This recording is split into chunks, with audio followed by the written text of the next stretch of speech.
Oke, Shalom, selamat pagi teman-teman yang terkasih di dalam Tuhan. Kita akan sama-sama mendengarkan dan juga merenungkan kebenaran firman Tuhan. Baik, kita akan menyambut firman Tuhan, tetapi terlebih dahulu kita akan berdoa.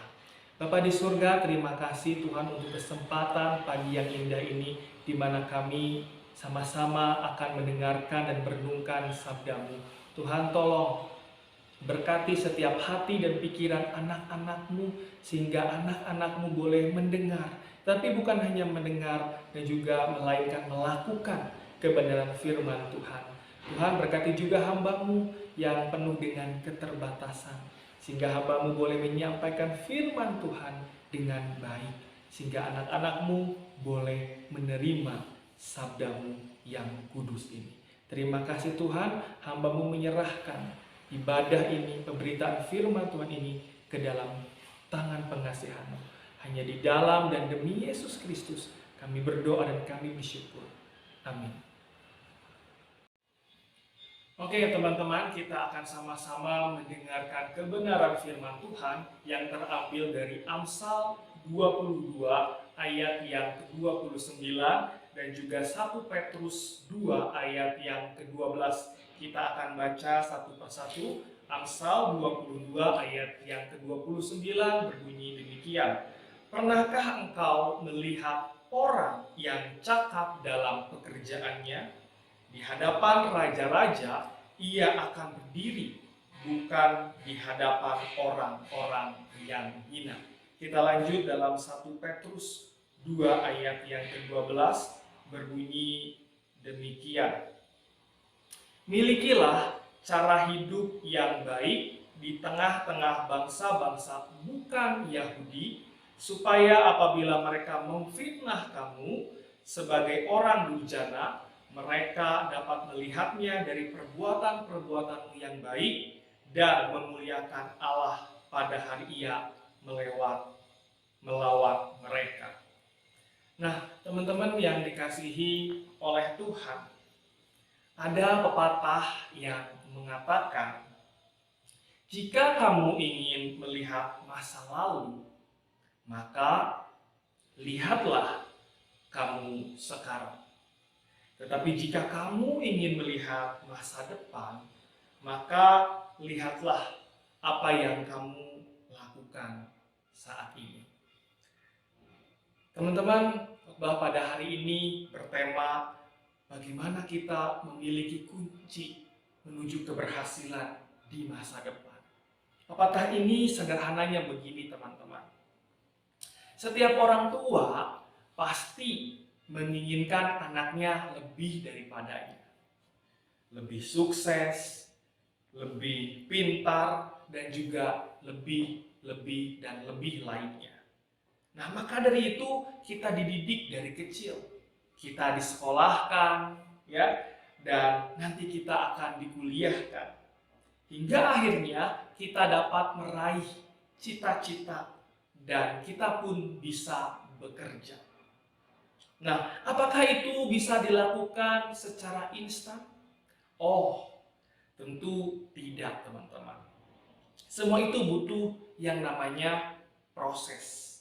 Butuh perjuangan, butuh pengorbanan. Saya tanya deh sama teman-teman, ya. Saya yakin kalau teman-teman yang mendengarkan firman Tuhan pada hari ini pasti memiliki masa depan. Betul atau betul? Betul ya, setiap kita memiliki masa depan. Nah, apa yang kita lakukan saat ini, apa yang kita kerjakan saat ini, tentu akan menentukan masa depanmu. Nah, teman-teman yang dikasihi oleh Tuhan, bagi orang percaya, masa depan yang cerah itu bukan sekedar hayalan. Itu bukan sekedar impian, tetapi memang sungguh ada. Karena Tuhan sendiri telah merancangkannya. Ya, tertulis dalam Yeremia 29 ayat yang ke-11 berkata, sebab aku ini mengetahui rancangan-rancangan apa yang ada padaku, mengenai kamu. Demikianlah firman Tuhan, yaitu rancangan damai sejahtera dan bukan rancangan kecelakaan, untuk memberikan kepadamu hari depan yang penuh harapan. Nah, lalu apa yang menjadi kunci keberhasilan masa depan setiap kita, masa depan saya dan juga teman-teman di dalam Tuhan Yesus Kristus? Sekali lagi, lalu apa yang menjadi kunci keberhasilan masa depan setiap kita di dalam Tuhan Yesus Kristus? Saya membagikannya dua hal yang harus kita ketahui, yang harus kita pahami, yang harus kita imani di dalam kehidupan setiap kita sebagai orang percaya. Yang pertama, poin yang pertama, yaitu adalah bagaimana hidup kita memberikan yang terbaik bagi Allah. Sekali lagi, bagaimana hidup kita dapat memberikan yang terbaik bagi Allah. Kita bisa lihat di dalam Amsal 22 ayat yang ke-29. Nah, di sini dalam Amsal 22 ayat 29 berkata, "Pernahkah engkau melihat orang yang cakap dalam pekerjaannya? Di hadapan raja-raja ia akan berdiri, bukan di hadapan orang-orang yang hina." Nah, di dalam bacaan Amsal ini, teman-teman, ada satu kata yang menarik, yaitu adalah kata cakap. Nah, Salomo pada ayat ini menggunakan kata cakap di dalam bahasa Inggris atau di dalam terjemahan King James Version dan juga NIV dipakai kata diligent dan skill. Nah, yang artinya rajin dan tampil. Nah, sikap inilah teman-teman yang Salomo harapkan ada di dalam semua orang-orang percaya. Rajin bekerja, bukan setengah-setengah. Ya, bukan asal jadi dan juga bukan pula pas-pasan, teman-teman. Nah, memberi yang terbaik ya di dalam studi kita, di dalam sekolah kita, memberi yang terbaik di dalam kehidupan keluarga kita sebagai seorang anak. Dan juga kita memberi yang terbaik untuk di sekeliling kita, di tengah-tengah masyarakat. Sikap ini, teman-teman, termasuk bagaimana mengetahui potensi kita, potensi pribadi kita, bagaimana kita mengolah, bagaimana kita mengasah sampai ahli dan mempergunakannya dengan baik dan tentunya mempergunakan dengan bijak. Tentu teman-teman, dengan satu tujuan yang baik, dengan satu maksud yang baik. Inilah gambaran orang-orang yang cakap yang dimaksudkan oleh Salomo. Nah, teman-teman yang dikasihi oleh Tuhan, Tuhan Yesus senang sekali memberkati setiap usaha kerja keras yang dilakukan setiap kita. Kerja keras, sesuatu yang dikerjakan dengan serius dan sungguh-sungguh. Tuhan Yesus menyukai hal ini. Dia juga menghargai orang-orang yang memberikan yang terbaik. Ya, seperti Salomo memberikan yang terbaik ya dengan rajin, dengan memberikan yang terbaik dengan begitu sangat sungguh-sungguh memberikan yang terbaik untuk Tuhan, bukan memberikan yang terbaik untuk setiap manusia. Nah, teman-teman yang dikasih oleh Tuhan, dia meningkatkan posisi mereka akan menjadi lebih tinggi ya, sesuai dengan janjinya. Kalau kita memberikan yang terbaik untuk Tuhan, maka dia akan meningkatkan posisi mereka untuk menjadi lebih tinggi lagi. Sesuai dengan janjinya. Nah, seperti yang dikatakan dalam Ulangan 28 ayat yang ke-13 berkata, Tuhan akan mengangkat engkau ya untuk menjadi kepala dan juga bukan ekor. Dan engkau akan tetap naik, bukan turun. Apabila engkau mendengarkan perintah Tuhan Allahmu yang kusampaikan pada hari ini, kau lakukan dengan setia. Nah, teman-teman yang dikasih oleh Tuhan, ada pepatah Tiongkok yang berkata ren lao ren ye, artinya mampu bekerja keras dan menahan kritik. Sekali lagi, mampu bekerja keras dan menahan kritik. Nah, orang yang mau maju, teman-teman, orang yang mau masa depannya lebih baik, tentu harus bekerja keras. Mungkin di dalam perjalanan kita melakukan segala sesuatu ada banyak kritikan yang membuat kita merasa down, yang membuat kita merasa aku tidak berguna, aku tidak berarti. Tapi jangan takut terhadap kritikan orang lain, yang tentunya kritikan yang menjatuhkan kita. Tetap kita bawa hidup kita bawa masa depan kita dengan rasa takut kepada Tuhan. Nah, mari setiap kita yang ingin memiliki masa depan di dalam Tuhan Yesus tentunya, kita bangun, kita giat, kita rajin melakukan yang terbaik bagi Tuhan. Kalau kita melakukan yang asal-asalan, kalau kita melakukan yang asal jadi ya udahlah, yang penting selesai. Tentu itu bukan memberikan yang terbaik, tapi memberikan yang pas-pasan pada Tuhan. Tetapi di sini Salomo mengingatkan bahwa kita harus rajin, harus ahli untuk memberikan yang terbaik kepada Tuhan, sehingga kita boleh memiliki masa depan yang penuh harapan di dalam Tuhan Yesus Kristus. Lalu poin yang kedua, saya membagikan bagaimana hidup kita dalam kekudusan. Bagaimana hidup kita ada di dalam kekudusan. Dalam 1 Petrus 2 ayat yang ke-12 berkata, milikilah cara hidup yang baik di tengah-tengah bangsa bukan Yahudi, supaya apabila mereka memfitnah kamu sebagai durjana, mereka dapat melihatnya dari perbuatan-perbuatanmu yang baik dan memuliakan Allah pada hari Ia melewat mereka. Nah, teman-teman, dalam pembacaan ini Petrus mengingatkan para pembacanya supaya mereka mengesampingkan sikap hati tertentu yang salah yang akan merusak kesaksian hidup mereka. Hal yang sangat penting untuk orang Kristen adalah harus hidup dalam kesucian.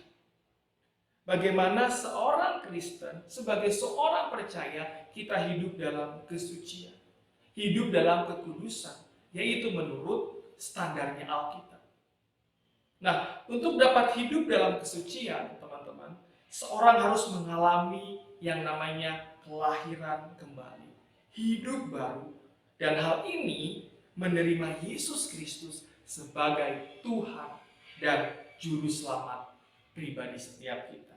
Nah, inilah iman Alkitabiah.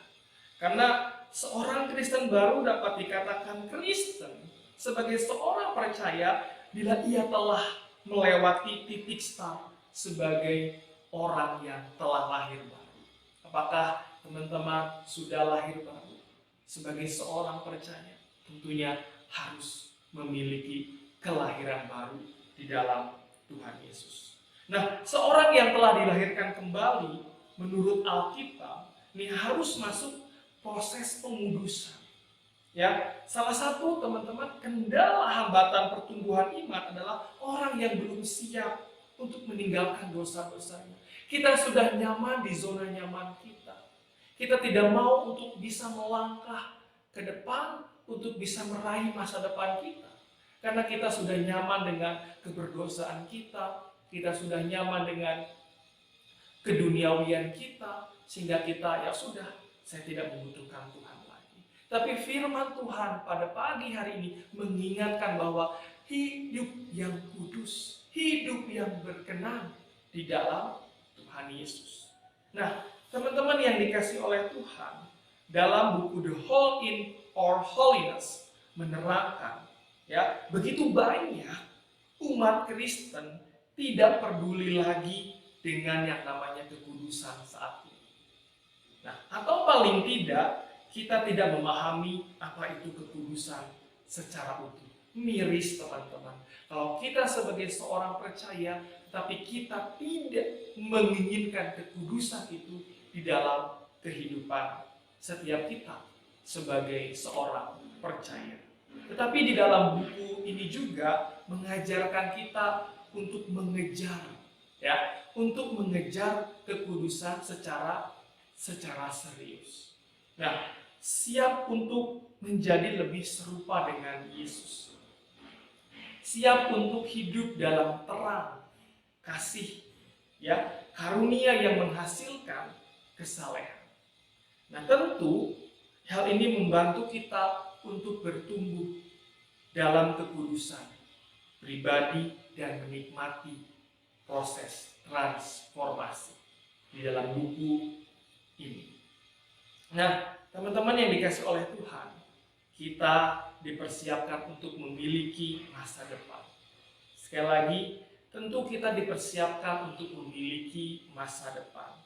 Tentu kita harus hidup dalam kekudusan, ya, sehingga masa depan kita memiliki kualitas yang terbaik.